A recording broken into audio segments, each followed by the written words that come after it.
आज मैं लेकर आई हूँ टी जयकांतम की लिखी कहानी। बताइए ना, मैं क्या करूँ। ये कहानी मूलतः तमिल भाषा में लिखी गई है। मैं इसका हिंदी अनुवाद लेके आपके सामने प्रस्तुत हुई हूँ। पूरे 40 साल पहले मैं इस घर में बहू बनकर आई थी। हाथों में खिलौने की टोकरी लिए बाबूजी गोद में उठाकर मुझे लाए थे। तब यहाँ इसी दलान में मेरे पति लट्टू नचा रहे थे, जीप को गोल करते हुए। अरे यह समझते भी तो दिन लग गए थे कि यह नटखट मेरे पति परमेश्वर हैं। वे तो बस रौब में आते और बात बात पर मुझे चपत लगाकर भाग जाते। मैंने भी पलटकर एक दिन जवाब दे ही डाला था, अरे भाग यहाँ से। तब अम्मा भीतर चौका छोड़कर भाग कर आईं।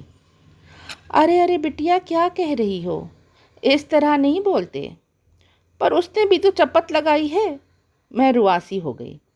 अम्मा की हंसी नहीं थम रही थी। मुझे गोद में उठाकर हमारे बीच के संबंधों को समझाती रहीं। पर समझ तो आते आते आती है। अब कभी सोचती हूँ तो अचंभा सा होता है, इनसे इतना भय ना जाने कब से खाने लगी। भय, हाँ, मीठा सा भय। उसे श्रद्धा भी कह सकते हैं। सच तो यह है कि एक तरह से भक्ति करती हूँ इनकी। पूरे 40 साल हो गए इस भक्ति को। मैं कितनों को जानती हूँ, पनघट हो या मंदिर का प्रारंभ, बस यही रोना लिए बैठी रहेंगी कि हाय क्या सुख मिला शादी करके। ना ये ना वो, शिकायतों का जैसे कोई अंत ही नहीं। बस रोती कलपती चिढ़ती रहती हैं। मैं सोचा करती हूँ, जाने कैसी औरत जात हैं ये सभी। भाई मुझे तो कोई कमी नहीं। हाँ, चाहे तो कोई मंदिर में भीगे कपड़ों में शपथ भी दिलवा ले मुझसे, मुझे किसी बात की कमी नहीं। अब देखने वाले चाहे लाख कहते होंगे कि मेरी कोख सूनी है, वे मेरी उम्र पर भी लाख टिप्पणियाँ करते रहते हैं। मैंने खुद अपने कानों से भी सुना है। या कभी तो मुझे भी कई दिनों तक सालती रही, पर बाद में लगा या भी कैसी मूर्खता है। खैर, मैं अपने आप को क्या समझाती, इन्होंने ही मुझे समझाया, या तो इन्हीं का बूता था।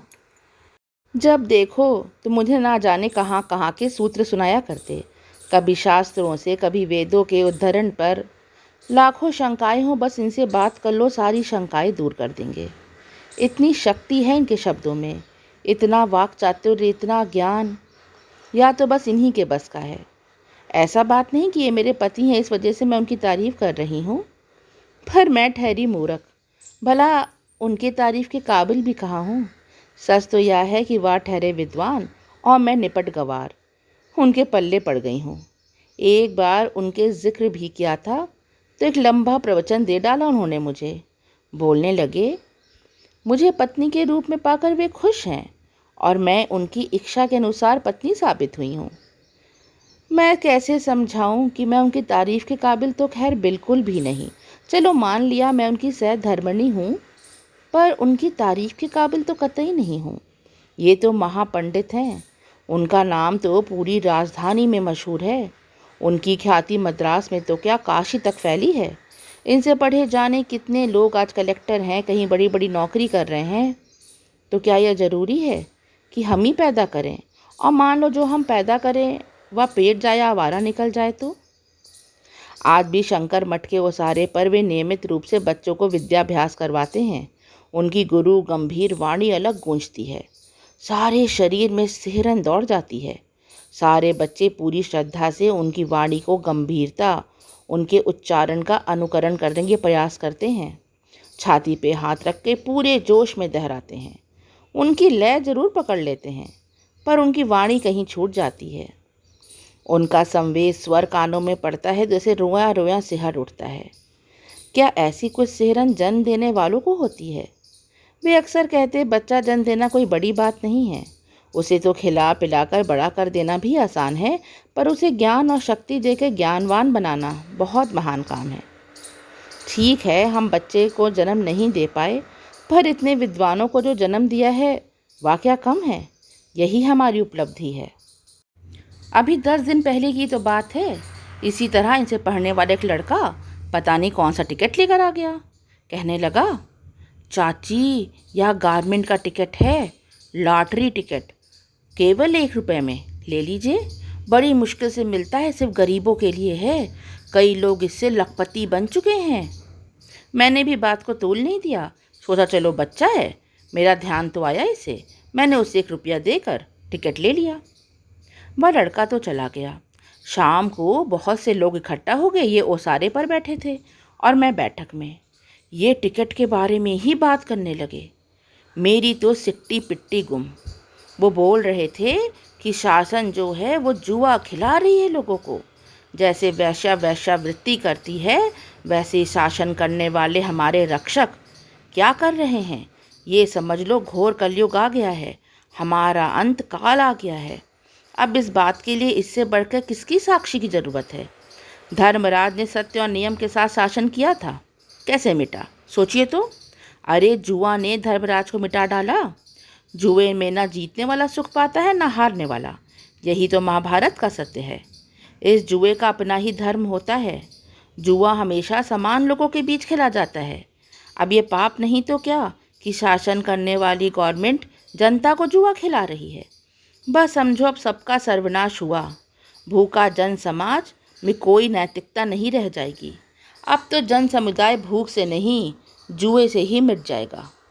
फिर तो उन्होंने कई महाभारत के श्लोक सुनाए और बार बार माथा पीटते यही कहते रहे कि अब तो सर्वनाश होकर ही रहेगा। मेरी तो सिट्टी पिट्टी गुम। कहाँ से आफत लो मोल ली मैंने 1 रुपया देकर। यह भी तो समझ में नहीं आ रहा था कि इन्हें इतनी सी बात पर इतना तांडव करने की क्या आवश्यकता पड़ गई।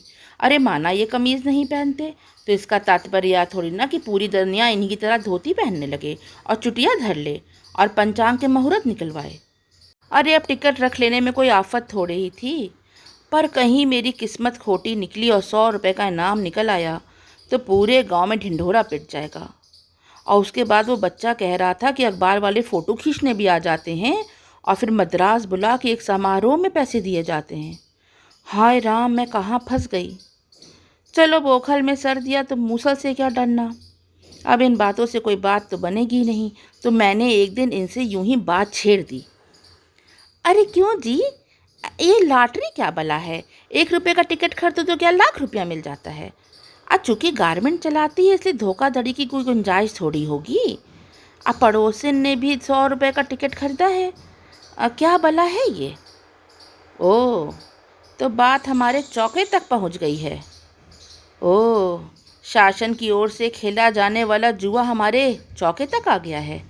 अरे तुम जानती नहीं हो, ये महामारी की तरह एक रोग है जो लोगों में तेज़ी से फैला है। एक ओर तो सरकार महामारी की रोकथाम करती है और दूसरी ओर ये जुआ खेलने को देती है। इससे उनकी अच्छी आमदनी होती है ना। निर्धन लखपति हो जाते हैं। छोड़ो, तुम्हें कौन लखपति बनना है। क्यों, आपको कोई 1 लाख रुपए दे दे के तो आप इनकार कर देंगे क्या। वे हंस दिए। मैंने तो पूछकर सर झुका लिया। कितनी अपमानजनक हंसी थी। लगा पूछ रहे हो, मेरे साथ रहते हुए तुम्हें 40 साल हो गए, अब भी तुम्हें संदेह है। फिर मैंने सर झुका लिया। आप तो मना कर ही देंगे मुझे पता है, पर मैं पूछती हूँ क्यों करें। आपके परदादा को तो यह मकान सम्मान में मिला था। पश्चिम दीवार में देखो कितनी दरारें पड़ गई हैं। बरसात में पानी चूने लगता है, उसे ठीक करवाने के लिए रुपए नहीं है। सोचती हूँ लक्ष्मी का तिरस्कार करना भी तो गलत है ना। ओह, तो तुम बातें ऐसे बना रही हो मानो अभी टिकट ले ही आओगी। मैं चुप लगा गई। अरे मूर्ख, यही इच्छा तो मन का शत्रु है। मैं इसे गलत इसलिए कहता हूँ क्योंकि इससे इनाम नहीं आएगा, वो अधर्म का पैसा आएगा। और आज तुमने बाबूजी के बारे में बात छेड़ ही दी है तो मैं तुम्हें बता दूँ, वे भिक्षावृत्ति करते थे। एक पात्र निकल के सुबह अन्न जुटाने निकल जाते थे। श्लोक पाठ कराते हुए बीच बीच रास्ते चलते थे और घर के भीतर से बच्चे मुट्ठी भर अनाज देकर सड़क के बीचों बीच आते और उन्हें भिक्षा देके चले जाते। जानते हो बच्चों से भिक्षा क्यों लेते थे, जिससे थोड़ी थोड़ी भिक्षा मिले और हर घर वाला भिक्षा दे सके। कोई ऐसा इंसान ना हो जो भिक्षा देने से वंचित रह जाए। दिन भर उनका भाषण चलता रहा। इसी तरह 10 दिन गुजर गए। मैं तो इस बारे में अब भूल भी गई थी। कल वह बच्चा, अरे वही जो टिकट लेकर आया था, वह एक अखबार लिए भागे भागे मेरे पास आया। अरे चाची, नंबर निकले हैं, जल्दी से टिकट निकालो, लाओ देखे मिला के तुम्हारी लॉटरी निकली कि नहीं। मेरी तो सिट्टी पिट्टी गुम। हे भगवान, मेरी रक्षा करो। मुझे सहसा सूझ गया। अब बेटा पता नहीं मैंने वो टिकट कहाँ रख दिया। मैंने साफ झूठ बोल दिया। बच्चे का मुंह तर गया। फिर वह अखबार वहीं फेंक कर भाग गया। मैंने उसके जाने के बाद कमरे में आकर दरवाज़ा भेड़ लिया और अखबार देखने लगी। पढ़ना लिखना तो आता नहीं था, पर संख्या तो बाँच ही लेती थी। पहले कुछ लिखा होता ना, बस वही समझ में नहीं आता। टिकट्स मिलाने लगी। हे भगवान, सबसे पहले वैसे ही 2 अक्षर, फिर 3, 7, 0, 1, 1, 6। अरे मतलब मुझे 1 लाख की लॉटरी लग गई। अब मैं क्या करूं? दोपहर में ये आए तो टिकट लाके मैंने इनके चरणों में रख दिया। मुझे क्षमा कर दीजिए, मैंने तो बच्चे का मन रखने के लिए टिकट खरीद लिया था। बाद में पता चला कि ये आपको पसंद नहीं है। मुझे तो ये भी नहीं पता था कि इससे कुछ पैसे मिलने वाले हैं, बल्कि मैं तो मन्नत कर मना रही थी कि मुझे इनाम ना मिले। पर क्षमा कर दीजिए, अब मैं क्या करूं? वह हंसते रहे उसी तरह और मुझे उठाकर खड़ा कर दिया। क्या हुआ, तुझे इनाम निकल आया? हाँ, 1 लाख रुपए का। ओह, तो तू लखपति हो गई। शाबाश। यह संपत्ति तो तुम्हारी अर्जित की संपत्ति है। मेरे पैरों में इसे रखकर मुझे पाप का भागी क्यों बना रही हो? अगर मैंने कहा था कि मुझे 1 लाख रुपए नहीं चाहिए, तो मुझे सच में नहीं चाहिए। अब मेरी तो यही चिंता है कि 20 साल पहले वेद अध्ययन के लिए जो लोग आते थे, अब वैसे नहीं आते हैं। मुझे तो ना पैसा चाहिए, ना पैसों के लिए काम करता हूँ। मैं तो भिक्षा मांग के भी अपना काम चला लूँगा। मैं तो एक भिक्षार्जन करने वाला ब्राह्मण हूँ। मेरे पिता दादा सब यही काम करते थे। मुझे तो लखपति बनने का कोई शौक़ नहीं, ना इसकी योग्यता मेरे अंदर है। वे निष्ठुर बने हंसने लगे। मुझे देखकर बस हंसते रहे। अंत में यह कहकर चलने लगे कि उन्हें पाठशाला जाने के लिए देर हो रही है। बोले, यदि तुम इस टिकट का उपयोग करना चाहती हो तो तुम्हारी मर्जी। अखबार में चिट छपवा कर ठाठ से रहो, पर कभी भूल के भी मत कहना कि तुम मेरी सहधर्मिणी हो। ठीक है?